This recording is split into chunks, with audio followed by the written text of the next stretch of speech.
मित्रों, क्या आपने कभी सोचा है कि हमारे जीवन में कुछ ऐसी अनदेखी शक्तियां हैं जो हमारे हर कदम को पहले से ही तय कर देती हैं। जहां इंसान भाग्य से लड़ने की कोशिश तो करता है, लेकिन अंत में उसका सामना एक अटल सत्य से होता है।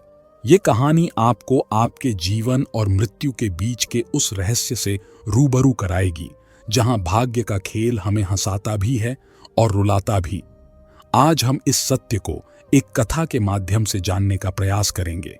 एक समय की बात है जब देवर्षि नारद नारायण का जप करते हुए यमपुरी में पधारते हैं। तब उन्हें आता हुआ देख यमराज प्रसन्न होते हैं और कहते हैं, हे देवर्षि नारद, आपका स्वागत है। अवश्य ही कोई महत्वपूर्ण प्रश्न लिए आज आप यहां पधारे होंगे। तब नारद मुनि कहते हैं, हे धर्मराज, आपको मेरा सादर प्रणाम। मैं आज मेरी एक शंका को लिए आपके पास आया हूं। हे धर्मराज, आप तो त्रिकालदर्शी हैं और आप ही हर प्राणी के पाप और पुण्य का लेखा जोखा रखते हैं। हे धर्मराज, आज मैं मनुष्य के भाग्य के बारे में जानना चाहता हूं। तब मुस्कुराते हुए धर्मराज कहते हैं, हे देव मुनि, आप अपने प्रश्न को निसंकोच होकर कहें। मैं अवश्य ही आपकी जिज्ञासा को शांत करूंगा। तब नारद मुनि कहते हैं, हे यमराज, मैं जानना चाहता हूं कि क्या भाग्य का लिखा बदला जा सकता है। तब यमराज कहते हैं, हे मुनीश्वर, प्राणी चाहे कितना भी प्रयास क्यों ना कर ले, उसे अपने कर्मों का फल तो अवश्य ही भोगना पड़ता है। चाहे मनुष्य कितना ही प्रयत्न कर ले, लेकिन वह कभी अपने कर्मों से बच नहीं सकता। जैसी करनी होगी वैसी ही भरनी। यह वाक्य तो आपने सुना ही होगा, अर्थात जैसे आप कर्म करोगे, चाहे वह सत्कर्म हो या कुकर्म, वैसा ही आपको फल भी प्राप्त होगा। हे मुनिवर, आज मैं आपको इसी विषय में मनुष्य के भाग्य की लिखी एक कथा सुनाता हूं। इस कथा के माध्यम से आपके मन की सभी आशंकाएं दूर होंगी। आप इसे पूरा ध्यान से सुने। मित्रों, तब देवर्षि नारद कहते हैं, हे धर्मराज, इस पावन कथा को मैं पूरा ध्यान से सुनूंगा और समस्त मानव जाति के कल्याण हेतु मैं इस कथा का प्रसार अवश्य ही करूंगा।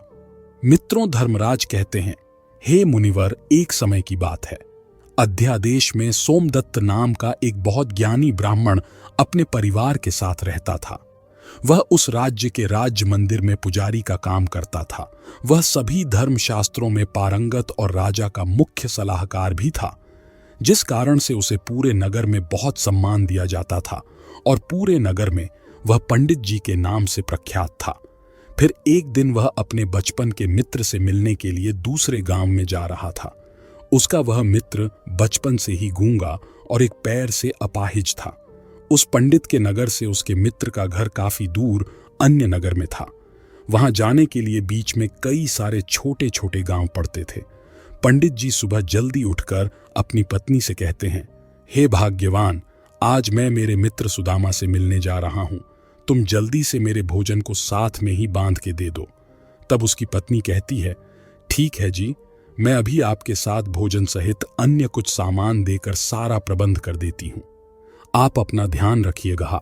अगर लौटने में देर हो जाए तो किसी धर्मशाला में आश्रय ले लीजिएगा। तब पंडित ने अपनी पत्नी की हां में हामी भर दी और भोजन को साथ लिए वह घर से निकल पड़ा। मित्रों, पंडित जी रास्ते में अपनी ही धुन में चले जा रहे थे। तभी चलते चलते उनकी मुलाकात एक ऐसे व्यक्ति से होती है जो दिखने में बहुत हष्ट पुष्ट और श्याम वर्ण का था। उसे देखकर पंडित जी थोड़े से घबरा गए, क्योंकि दूर से उन्हें वह किसी राज्य के गुप्तचर जैसा लग रहा था। किंतु उसके हाव भाव से ऐसा प्रतीत हो रहा था कि मानो वह किसी का इंतजार कर रहा है। जब पंडित जी चुपचाप वहां से गुजर रहे थे, तब वह भी पंडित के साथ चलने लगता है और पंडित जी की तरफ देखकर मुस्कुराता है। उस व्यक्ति को देखकर अब पंडित जी बहुत खुश हो जाते हैं और वे सोचते हैं कि चलो, अच्छा हुआ साथ साथ चलने से उनका सफर आसानी से कट जाएगा। बातों की शुरुआत करने के लिए पंडित जी ने उस व्यक्ति से उसका नाम पूछा तो उसने अपना नाम महाकाल बताया। पंडित को यह नाम कुछ अजीब सा लगता है, लेकिन उन्होंने उसके इस विचित्र नाम के विषय में कुछ और पूछना उचित नहीं समझा। अब दोनों धीरे धीरे साथ में चल रहे थे। तभी रास्ते में एक गांव आता है। उस गांव का प्रवेश द्वार आते ही महाकाल ने पंडित से कहा, हे पंडित जी, आप आगे चलो। मुझे इस गांव में एक छोटा सा काम है। मैं उसे पूरा कर आपसे आगे के रास्ते में मिलता हूं। तब पंडित ने कहा, ठीक है भाई, और वह आगे रास्ते में चल देता है। पंडित जी उसी गांव के बाहर वाले रास्ते से अगले गांव की ओर निकल पड़े। तब कुछ ही देर बाद उसी गांव में खबर फैली कि किसी व्यक्ति को जंगली सांड ने अपनी सींग में फंसाकर मार दिया है। जैसे ही सांड ने उस व्यक्ति को मारा, पूरा गांव उस जगह पर इकट्ठा हो गया। कुछ ही देर में महाकाल पंडित के पास वापस आ गया और फिर से उन दोनों ने आगे चलना शुरू किया। अब आगे एक नदी को पार करके दूसरे गांव में जाना था और उसी नदी किनारे पर एक छोटी सी नाव रखी थी। तभी पंडित और महाकाल सहित अन्य 4 लोग उसी छोटी सी नाव में सवार होकर नदी को पार करने लग जाते हैं। जब वह नाव एक किनारे से दूसरे किनारे जाती है, तभी पंडित जी उस नाव से उतर जाते हैं।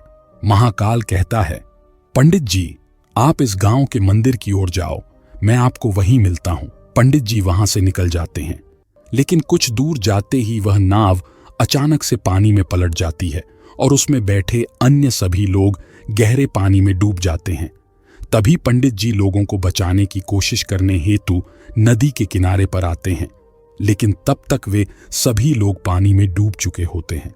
पंडित को पानी में तैरना नहीं आता था और वे उन लोगों को बचाने की कोशिश भी नहीं कर पाते। इसीलिए वह मन ही मन दुखी होकर वहीं कुछ समय तक चुपचाप बैठे रहे। तभी महाकाल अचानक से वहां आ जाता है, जिसे देखकर पंडित जी थोड़े खुश होते हैं। पंडित जी महाकाल को बताते हैं कि उस नाव में जो भी था, मैं किसी को भी नहीं बचा सका। दुखी मन से पंडित जी महाकाल के साथ आगे दूसरे गांव की ओर निकल जाते हैं और चलते चलते तीसरे गांव के द्वार पर पहुंच जाते हैं। उस गांव के बाहर एक बड़ा ही सुंदर और विशाल शिव मंदिर बना हुआ था। वहां पर आराम करने की सुविधा काफी अच्छी लग रही थी। पंडित जी के मित्र सुदामा का घर अभी वहां से बहुत दूर था और रात भी होने वाली थी। तो पंडित ने महाकाल से कहा, मित्र, अभी रात्रि होने वाली है। पूरे दिन चलते चलते हम लोग थक भी चुके हैं और तेज भूख भी लग रही है, तो यहां पर हम भोजन करते हैं। मैं अपने साथ कुछ भोजन लाया हूं, हम इसे मिल बांट कर खा लेते हैं और यहीं पर हम विश्राम कर लेते हैं। फिर सुबह के समय आराम से आगे की यात्रा जारी करेंगे। तब महाकाल ने कहा, ठीक है, आज की रात हम यहीं रुक जाते हैं। अब महाकाल ने पंडित जी से कहा, पंडित जी, आप यहीं विश्राम करो। मुझे इस गांव में किसी को कुछ महत्वपूर्ण समाचार देने हेतु जाना है। आप भोजन करके यहीं विश्राम करो। मैं थोड़े ही समय के पश्चात वापस आकर भोजन कर लूंगा। इतना कहकर वह वहां से चला जाता है, लेकिन उसके जाने के कुछ ही समय के बाद उस गांव में अचानक अफरा तफरी का माहौल हो जाता है और एक व्यक्ति जोर जोर से चिल्लाते हुए भागता हुआ उस ओर आता है और कहता है, बचाओ बचाओ, मेरा घर और पूरा परिवार आग की चपेट में आ चुका है। तभी चारों ओर से धुआं उठता हुआ दिखाई देता है और देखते ही देखते पूरे गांव में आग लग जाती है।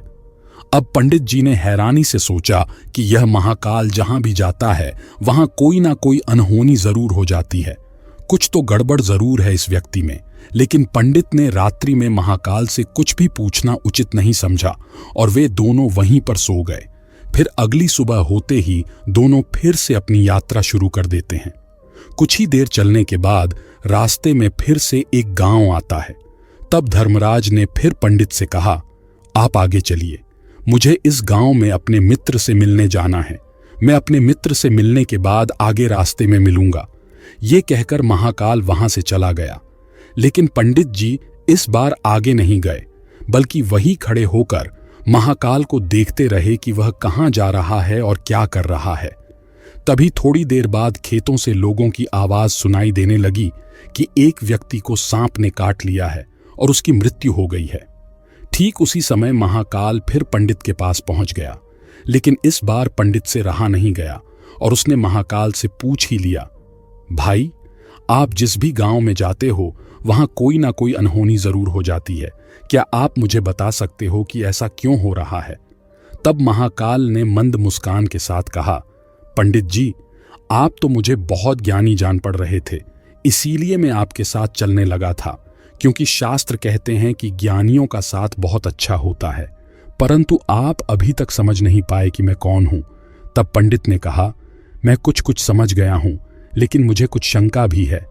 अगर आप ही अपना उपयुक्त परिचय दे दें तो मेरे लिए आसानी होगी। तब महाकाल ने कहा, हे पंडित, ध्यान से सुनो, मैं एक यमदूत हूं और यमराज की आज्ञा से मैं उन लोगों के प्राण हरण करता हूं जिनकी आयु पूरी हो चुकी है। पंडित को पहले से ही इस बात की आशंका और आभास हो रहा था कि ये व्यक्ति जरूर कोई भौकाल है। महाकाल के मुंह से यह बातें सुनकर वह घबरा गया, लेकिन फिर भी वह हिम्मत करके पूछता है, अगर आप सच में यमदूत हो तो मुझे बताओ अगली मृत्यु किसकी होने वाली है।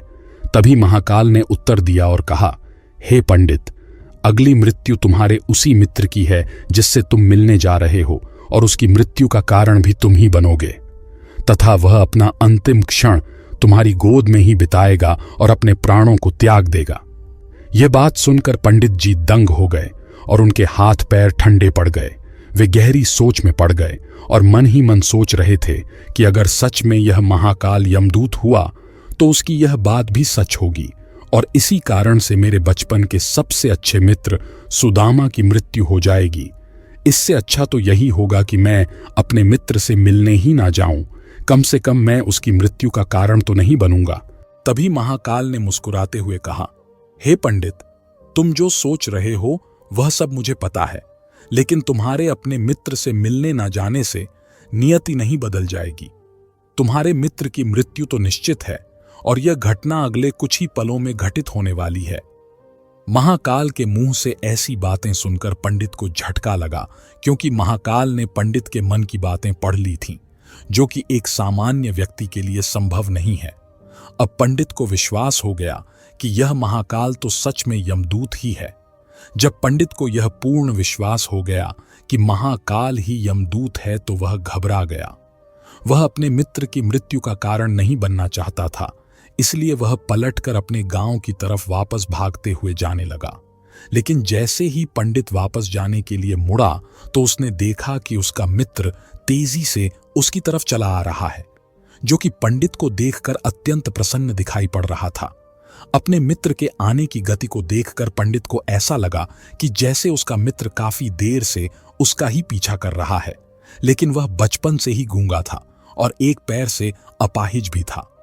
इसीलिए ना तो वह पंडित को आवाज दे पाया था और ना ही उस तक पहुंच पा रहा था।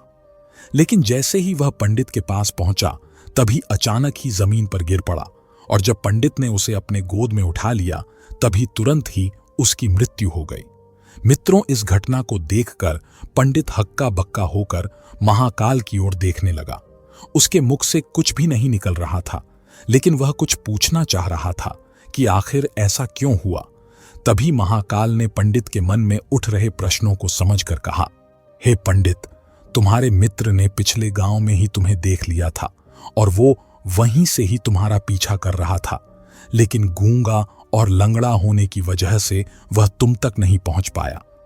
उसने अपनी पूरी ताकत लगाकर तुम तक पहुंचने का प्रयास किया, लेकिन बुढ़ापे में बचपन जैसी ताकत नहीं होती है। वह काफी तेज चला और उसकी सांसें फूल गईं, इसलिए दिल का दौरा पड़ने के कारण उसकी मृत्यु हुई, क्योंकि वह तुमसे मिलने के लिए अपनी सीमाओं को तोड़कर तुम्हारे पीछे भाग रहा था। इसलिए अपने मित्र की मृत्यु का कारण भी तुम ही कहलाओगे। अब पंडित को विश्वास हो गया था कि महाकाल यमदूत ही है और उसका कार्य प्राणियों के प्राणों को हरना है। लेकिन पंडित एक ज्ञानी व्यक्ति था। वह ये भी जानता था कि मृत्यु पर किसी का वश नहीं है, सबको एक ना एक दिन मरना ही है। यही सोचकर उसने अपने आप को संभाल लिया। लेकिन अचानक ही पंडित के मन में अपनी मृत्यु के बारे में जानने की इच्छा हुई। इसलिए उसने महाकाल से पूछा, हे यमदूत, जब मृत्यु मेरे दोस्त की होनी थी तो तुम शुरू से ही मेरे साथ क्यों चल रहे थे? यह प्रश्न सुनकर महाकाल जोर से हंसा और बोला, मैं तो हर पल हर क्षण सभी के साथ चलता हूं, किंतु लोग पहचान ही नहीं पाते हैं, क्योंकि लोगों के पास अपनी समस्याओं के अलावा किसी और व्यक्ति, वस्तु या घटना के बारे में सोचने, समझने या उसे देखने का समय ही नहीं होता है। तब पंडित ने कहा, अगर आप ही मृत्यु हैं तो क्या आप यह बता सकते हो कि मेरी मृत्यु कब, कहां और कैसे होगी? तब मंद मुस्कान के साथ महाकाल ने कहा, हे पंडित, किसी भी सामान्य जीव के लिए अपनी मृत्यु के बारे में जानना ठीक नहीं है, क्योंकि कोई भी जीव हो वह अपनी मृत्यु के बारे में जानकर बहुत दुखी हो जाता है। हालांकि तुम ज्ञानी व्यक्ति मालूम पड़ते हो और तुमने जिस तरीके से अपने मित्र की मृत्यु को सहन कर लिया है, उसे देखकर लगता है कि तुम अपनी मृत्यु के बारे में जानकर भी दुखी नहीं होंगे। आगे महाकाल ने कहा, अगर तुम जानना ही चाहते हो तो सुनो, तुम्हारी मृत्यु आज से ठीक 5 महीने बाद आज ही के दिन किसी दूसरे राज्य में फांसी लगने से होगी। और सबसे हैरानी की बात तो ये होगी कि तुम स्वयं ही खुशी खुशी से उस फांसी को स्वीकार कर लोगे। इतना कहकर महाकाल अचानक से वहां से अदृश्य हो गया, क्योंकि अब महाकाल के पास पंडित के साथ चलते रहने का कोई कारण ना था। इसके बाद पंडित ने वही गांव में अपने मित्र के शरीर का अंतिम संस्कार किया और यथाशक्ति से उसका क्रियाकर्म करके अपने गांव वापस आ गया। मित्रों, धर्मराज कहते हैं, हे मुनिवर, कोई प्राणी कितना भी ज्ञानी क्यों ना हो, अपनी मृत्यु के बारे में जानकर दुखी तो होता ही है और मृत्यु से बचने का कोई ना कोई उपाय भी वह जरूर खोजता है तथा वह उससे दूर भागने का हर संभव प्रयास भी करता है।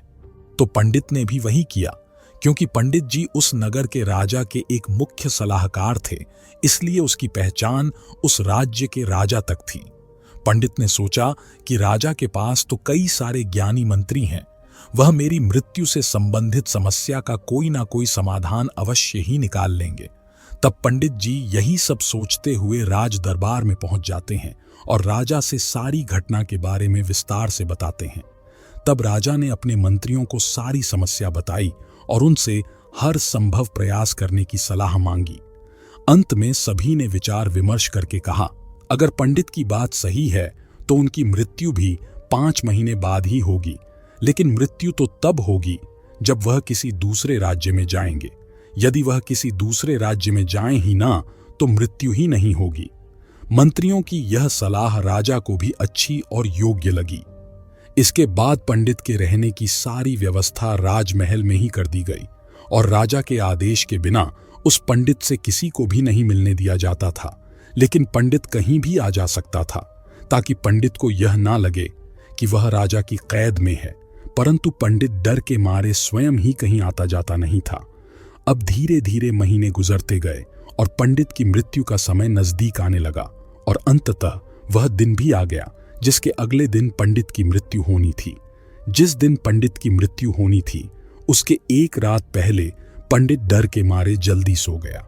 उसके मन में था कि जल्दी से वह रात बीत जाए और अगला दिन आ जाए ताकि उसकी मृत्यु टल सके। यही सोचकर वह जल्दी सो जाता है। लेकिन पंडित को नींद में चलने की बीमारी थी और अपनी इस बीमारी के बारे में वह स्वयं भी नहीं जानता था। तो फिर राजा, मंत्री या किसी वैद्य को इसके बारे में बताने का कोई प्रश्न ही नहीं उठता। पंडित अपनी मृत्यु को लेकर बहुत चिंतित था। वह पिछले कई दिनों से ठीक से सो भी नहीं पा रहा था और नींद में चलने की बीमारी भी तभी होती है जब व्यक्ति ठीक से सो नहीं पा रहा हो। तो उस रात भी पंडित को नींद में चलने का दौरा पड़ा। तभी अचानक से वह उठा और महल से निकलकर अस्तबल में गया। क्योंकि पंडित राजा का खास मेहमान था, इसलिए किसी भी पहरेदार ने उसे नहीं रोका और ना ही किसी तरह की कोई पूछताछ की।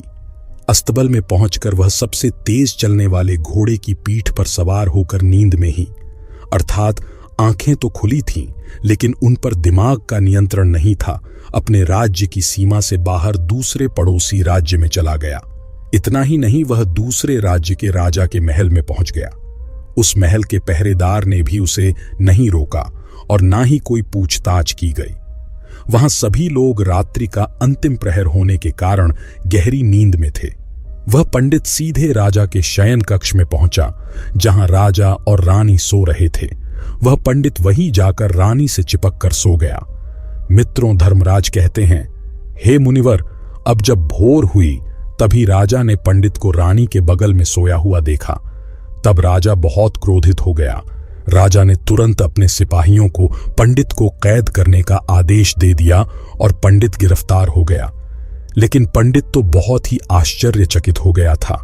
उसे तो कुछ समझ नहीं आ रहा था कि आखिर वह दूसरे राज्य में और राजा के शयन कक्ष में कैसे पहुंचा।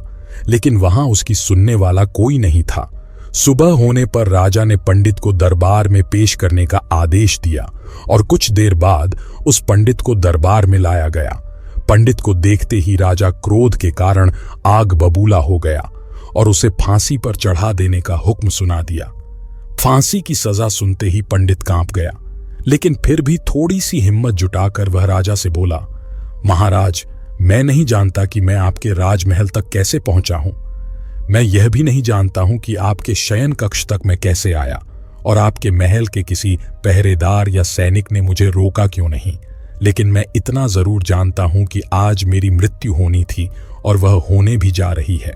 पंडित की यह बात राजा को बहुत ही अजीब लगी और उसने पंडित से पूछा, तुम्हें कैसे पता कि आज तुम्हारी मृत्यु होनी है? राजा के इस प्रश्न के उत्तर में पंडित ने कहा, हां महाराज, एक भविष्यवाणी के अनुसार मेरी मृत्यु आज ही के दिन फांसी लगने से होगी, नहीं तो भला मैं स्वयं आपके कक्ष में आने का दुस्साहस नहीं करता। और आगे पंडित ने पिछले 5 महीने का सारा कथन राजा को सुना दिया और बोला, महाराज, मेरा क्या किसी भी सामान्य व्यक्ति में इतना साहस नहीं कि वह राजा के शयन कक्ष में तथा राजा की उपस्थिति में रानी के पास सो जाए। अब राजा को पंडित की बात में थोड़ा तर्क दिखाई पड़ा, परंतु उसने सोचा कि यह मृत्यु से बचने के लिए महाकाल और उसके द्वारा अपनी मृत्यु की भविष्यवाणी की कहानी बना रहा है। इसलिए राजा ने पंडित से कहा, यदि तुम्हारी बात सत्य है और आज यह तुम्हारी मृत्यु का दिन है, जैसा कि यमदूत महाकाल ने तुमसे कहा था, तो आज तुम्हारी मृत्यु का कारण मैं नहीं बनूंगा। लेकिन यदि तुम्हारी बात झूठी निकली तो निश्चित ही आज तुम्हारी मृत्यु का दिन होगा। मित्रों, धर्मराज कहते हैं, हे मुनिवर, जिस राज्य से पंडित आया था उस राज्य का राजा इस राजा का मित्र था। इसलिए इस राजा ने तुरंत अपने 2 सैनिकों को पड़ोसी राजा के पास पंडित की बात की सत्यता का प्रमाण मांगने हेतु भेजा। भेजे गए सैनिक उसी दिन शाम तक लौटे और उन्होंने राजा को बताया कि महाराज, पंडित जो कुछ भी कह रहा है वह सब कुछ सत्य है और पड़ोसी राज्य के राजा ने पिछले 5 महीने से पंडित के रहने की सारी व्यवस्था अपने ही राजमहल में कर रखी थी। यह पंडित राजा का खास मेहमान था। कल शाम को राजा आखिरी बार पंडित से उसके कक्ष में मिले थे और उसके बाद यह इस राज्य में कैसे पहुंच गया, इसकी जानकारी किसी को भी नहीं है। इसीलिए उस राज्य के राजा के अनुसार पंडित को फांसी की सजा देना ठीक नहीं है। लेकिन राजा के सामने अब धर्म संकट खड़ा हो गया, क्योंकि उसने बिना पूरी बात जाने ही अनजानवश पंडित को फांसी की सजा सुना दी थी। इसलिए अगर पंडित को फांसी नहीं दी जाती तो राजा के वचन का अपमान हो जाएगा, लेकिन अगर राजा की बात का मान रखा जाए तो बेवजह ही एक निर्दोष व्यक्ति की मौत हो जाएगी। तभी राजा ने अपने सभी मंत्रियों से इस बारे में सुझाव मांगा तो मंत्रियों ने राजा को सुझाव दिया और कहा, महाराज, पंडित को एक कच्चे सूत के धागे से फांसी लगवा दी जाए। इससे आपके वचन का भी मान रह जाएगा और कच्चे सूत के धागे से पंडित को फांसी भी नहीं लगेगी और उसके प्राण भी बच जाएंगे। राजा को मंत्रियों का यह सुझाव पसंद आया और यही सुझाव पंडित जी को भी बहुत पसंद आया और वे राजी हो गए। तभी राजा ने ऐसा ही करने का आदेश दे दिया। पंडित के लिए कच्चे सूत के धागे से फांसी का फंदा बनाया गया और नियम के अनुसार पंडित को फांसी पर चढ़ाया जाने लगा। वहां के सभी लोग बहुत खुश थे कि ना तो पंडित मरेगा और ना ही राजा का वचन खाली जाएगा। अब पंडित को भी पूर्ण विश्वास था कि इस सूत के धागे से तो उसकी मृत्यु हो ही नहीं सकती है और पंडित जी हंसी खुशी से उस पर चढ़ने के लिए तैयार हो गए, जैसा कि महाकाल ने भविष्यवाणी की थी कि तुम खुद ही अपनी फांसी को स्वीकार करोगे। लेकिन जैसे ही पंडित को फांसी दी गई, सूद का धागा तो टूट गया, लेकिन टूटने से पहले उसने अपना काम कर दिया था। पंडित के गले की एक नस सूद के धागे के झटके से कट चुकी थी और पंडित जमीन पर पड़ा तड़प रहा था। उस पल उसके गले से खून की फुहार निकल रही थी और देखते ही देखते पंडित का शरीर पूरी तरह से शांत हो गया। यह देख सभी लोग आश्चर्यचकित थे और पंडित को मरता हुआ देख रहे थे। किसी को विश्वास नहीं हो रहा था कि कच्चे सूत के धागे से भी किसी इंसान की मृत्यु हो सकती है, लेकिन घटना तो घट चुकी थी। मित्रों, धर्मराज कहते हैं, हे मुनिवर, नियति ने अपना काम कर दिया था और महाकाल की भविष्यवाणी सच हो चुकी थी। हे मुनिवर, श्रीमद् भागवत गीता में भगवान श्री कृष्ण ने कहा है, जो होना होता है वह होकर ही रहता है। हम चाहे कितनी ही सावधानी बरतें, कितना ही उपाय कर ले, लेकिन घटना और घटना की पूरी प्रणाली पहले से ही तय होती है, जिसे हम थोड़ा सा भी इधर उधर नहीं कर सकते हैं। शायद इसीलिए ईश्वर ने हमें भविष्य जानने की क्षमता नहीं दी है, ताकि हम अपने जीवन को ज्यादा बेहतर तरीके से जी सकें।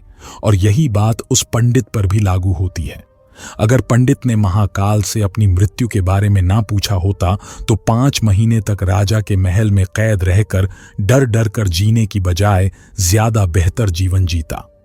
मित्रों, यमराज कहते हैं, हे मुनिवर, इस प्रकार से प्राणी के जीवन में जो भी होने वाला होता है वह सब होकर ही रहता है। सुखी और शांतिपूर्ण जीवन जीने हेतु उसे अपने भाग्य तथा भविष्य के बारे में ज्यादा चिंता नहीं करनी चाहिए। हर क्षण का आनंद लेते हुए अपने कार्यों को नित्य रूप से करना चाहिए और सदा ही धर्म का आचरण करना चाहिए। तो मित्रों, आज की कथा में बस इतना ही। आपको हमारी ये वीडियो कैसी लगी? अपने विचार हमें कमेंट में जरूर बताएं। वीडियो पसंद आई हो तो लाइक और शेयर करें और कमेंट में जय नारायण अवश्य लिखें। और ऐसी ही ज्ञानवर्धक वीडियो देखने के लिए हमारे चैनल रोज का ज्ञान को सब्सक्राइब अवश्य करें। अभी के लिए सभी को हर हर महादेव।